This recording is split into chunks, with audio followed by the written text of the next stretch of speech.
Set. এখন তো আম্মু যদি দেখে খবর আছে কপালে, তাড়াতাড়ি তুলি।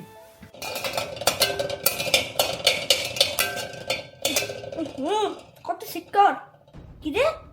রোহানের রুমে তো হচ্ছে আওয়াজ কিলো এলো, গ্লাস হচ্ছে খোর আওয়াজ হলো সাই এই সাইড করে দিয়ে থাকো। ও মা গো, তুই কি হচ্ছস?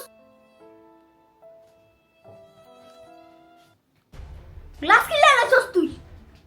তুই ছোড়ো, তুই অনুবার দেশস না? অন্তে এটা সাফ কর, নরে এমন মারা মারুম বেশি হর তোর। এবার তো মারুম বেশি হর তোর। সাফ টাফ কিছু করে না।